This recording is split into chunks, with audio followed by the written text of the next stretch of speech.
Chapter 7. As I started up the stairs, the concierge knocked on the glass of the door of her lodge, and as I stopped she came out. She had some letters and a telegram. "Here is the post, and there is a lady here to see you." "Did she leave a card?" "No, she was with a gentleman.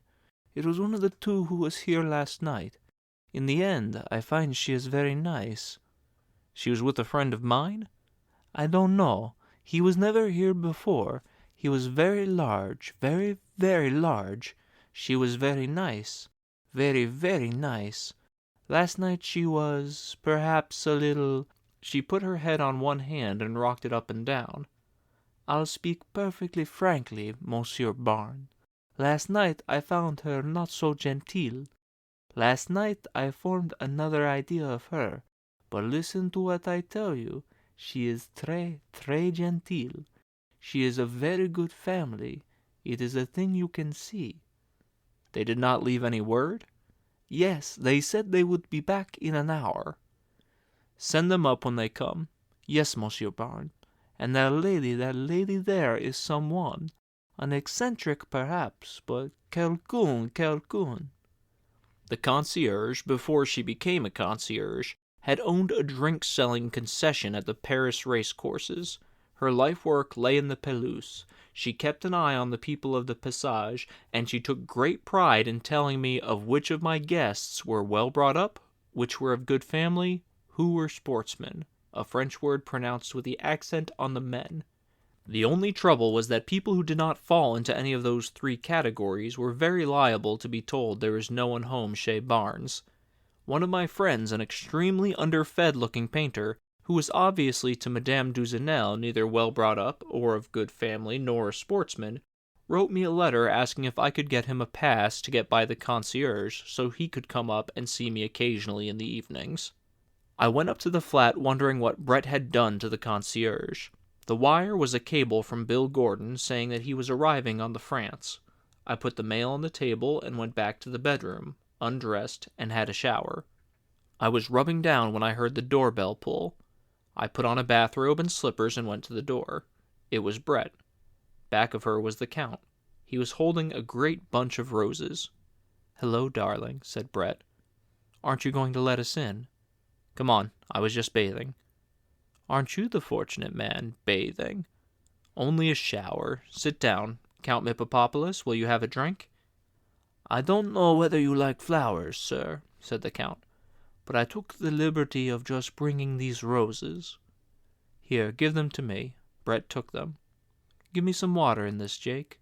I filled the big earthenware jug with water in the kitchen, and Brett put the roses in, and I placed them in the center of the dining-room table. "I say, we have had a day. Don't you remember anything about a date with me at the Crillon?" "No. Did we have one? I must have been blind." "You were quite drunk, my dear," said the Count. "Wasn't I, though? And the Count's been a brick, absolutely." "You've got a hell's own drag with the concierge now." "I ought to have. Gave her 200 francs. "Don't be a damned fool." "His," she said, and nodded at the Count. "I thought we ought to give her a little something for last night. It was very late." "He's wonderful," Brett said. "He remembers everything that's happened." "So do you, my dear." "Fancy," said Brett. "Who'd want to? I say, Jake, do we get a drink?" "You get it while I go in and dress. You know where it is." "Rather." While I dressed, I heard Brett put down the glasses, and then a siphon, and then I heard them talking. I dressed slowly, sitting on the bed. I felt tired and pretty rotten. Brett came in the room, a glass in her hand, and sat on the bed. "What's the matter, darling? You feel rocky?" She kissed me coolly on the forehead. "Oh, Brett, I love you so much." "Darling," she said. Then, "Do you want me to send him away?" "No, he's nice." "I'll send him away." "No, don't." "Yes, I'll send him away." "You can't just like that." "Can't I, though? You stay here. He's mad about me, I tell you." She was gone out of the room. I lay face down on the bed. I was having a bad time. I heard them talking, but I did not listen. Brett came in and sat on the bed. "Poor old darling," She stroked my head. What did you say to him? I was lying with my face away from her. I did not want to see her. Send him for champagne. He loves to go for champagne. Then later, do you feel better, darling? Is the head any better? It's better. Lie quiet. He's gone to the other side of town. Couldn't we live together, Brett? Couldn't we just live together? I don't think so. I just tromper you with everybody. You couldn't stand it. I stand it now. That would be different. It's my fault, Jake. It's the way I'm made. Couldn't we go off in the country for a while? It wouldn't be any good. I'll go if you like, but I couldn't live quietly in the country. Not with my own true love. I know. Isn't it rotten? There isn't any use my telling you I love you. You know I love you. Let's not talk. Talking's all bilge. I'm going away from you, and then Michael's coming back. Why are you going away? Better for you, better for me. When are you going? As soon as I can. Where? San Sebastian. Can't we go together? No, that would be hell of an idea after we'd just talked it out. We never agreed. Oh, you know as well as I do. Don't be obstinate, darling. Oh, sure, I said. I know you're right. I'm just low, and when I'm low I talk like a fool. I sat up, leaned over, found my shoes beside the bed, and put them on. I stood up. Don't look like that, darling. How do you want me to look? Oh, don't be a fool. I'm going away tomorrow. Tomorrow? Yes, didn't I say so? I am. Let's have a drink, then. The Count will be back. Yes, he should be back. You know he's extraordinary about buying champagne. It means any amount to him. We went into the dining room. I took up the brandy bottle and poured Brett a drink and one for myself. There was a ring at the bell pull. I went to the door, and there was the Count. Behind him was the chauffeur carrying a basket of champagne. Where should I have him put it, sir? Asked the Count. In the kitchen, Brett said. Put it in there, Henry, the Count motioned. Now go down and get the ice. He stood looking after the basket inside the kitchen door. I think you'll find it very good wine, he said. I know we don't get much of a chance to judge good wine in the States now, but I got this from a friend of mine that's in the business. Oh, you always have someone in the trade, Brett said. This fellow raises the grapes. He's got thousands of acres of them. What's his name? Asked Brett. Veuve Clicquot? No, said the Count. Mums. He's a baron. Isn't it wonderful? Said Brett. We all have titles. Why haven't you a title, Jake? I assure you, sir, the Count put his hand on my arm, it never does a man any good. Most of the time it costs you money. Oh, I don't know. It's damned useful sometimes, Brett said. I've never known it to do me any good. You haven't used it properly. I've had hell's own amount of credit on mine. Do sit down, Count, I said. Let me take that stick.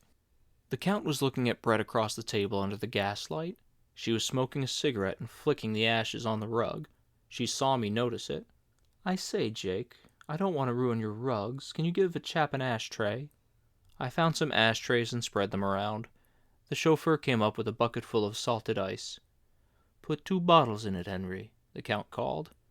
Anything else, sir? No, wait down in the car. He turned to Brett and to me. We'll want to ride out to the bois for dinner. If you like, Brett said. I couldn't eat a thing. I always like a good meal, said the Count. Should I bring the wine in, sir? Asked the chauffeur. Yes, bring it in, Henry, said the Count. He took out a heavy pigskin cigar case and offered it to me. Like to try a real American cigar? Thanks, I said. I'll finish the cigarette. He cut off the end of his cigar with a gold cutter he wore at the end of his watch chain. I like a cigar to really draw, said the Count. Half the cigars you smoke don't draw. He lit the cigar, puffed at it, looked across the table at Brett. And when you're divorced, Lady Ashley, then you won't have a title. No, what a pity. No, said the Count. You don't need a title. You've got class all over you. Thanks, awfully decent of you. I'm not joking. The Count blew a cloud of smoke.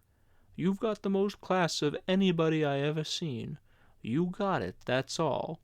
Nice of you, said Brett. Mummy would be pleased. Couldn't you write it out? I'll send it in a letter to her. I'd tell her too, said the Count. I'm not joking you. I never joke people. Joke people and you make enemies. That's what I always say. You're right, Brett said. You're terribly right. I always joke people and I haven't a friend in the world. Except Jake here. You don't joke him. That's it. Do you now? Asked the Count. Do you joke him? Brett looked at me and wrinkled up the corners of her eyes. No, she said. I wouldn't joke him. See, said the Count. You don't joke him. This is a hell of a dull talk, Brett said. How about some of that champagne? The Count reached down and twirled the bottles in the shiny bucket. It isn't cold yet. You're always drinking, my dear. Why don't you just talk? I've talked too ruddy much. I've talked myself all out to Jake. I should like to hear you really talk, my dear. When you talk to me, you never finish your sentences at all. Leave 'em for you to finish. Let anyone finish them as they like. It's a very interesting system. The Count reached down and gave the bottles a twirl. Still, I would like to hear you talk sometime. Isn't he a fool? Brett asked. Now, the Count brought up a bottle. I think this is cool. I brought a towel and he wiped the bottle dry and held it up. I like to drink champagne from magnums. The wine is better, but it would have been too hard to cool. He held the bottle looking at it. I put out the glasses. I say, you might open it, Brett suggested. Yes, my dear. Now I'll open it. It was amazing champagne. I say, that is wine. Brett held up her glass. We ought to toast to something. Here's to royalty. This wine is too good for toast drinking, my dear.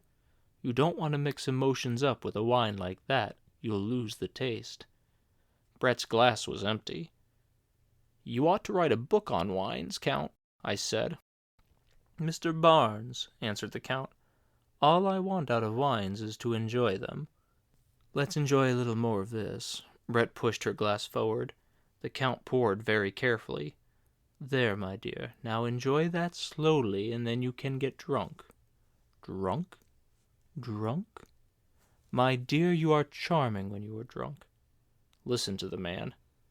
Mr. Barnes, the Count poured my glass full. She is the only lady I have ever known who was as charming when she was drunk as when she was sober. You haven't been around much, have you? Yes, my dear, I have been around very much.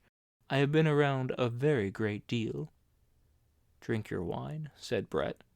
We've all been around. I dare say Jake here has seen as much as you have. My dear, I am sure Mr. Barnes has seen a lot. Don't think I don't think so, sir. I have seen a lot, too. Of course you have, my dear, Brett said. I was only ragging. I have been in 7 wars and 4 revolutions, said the Count. Soldiering?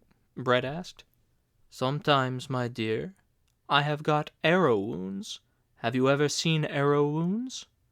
Let's have a look at them. The Count stood up, unbuttoned his vest, and opened his shirt. He pulled up the undershirt onto his chest and stood, his chest black and big stomach muscles bulging under the light. You see them?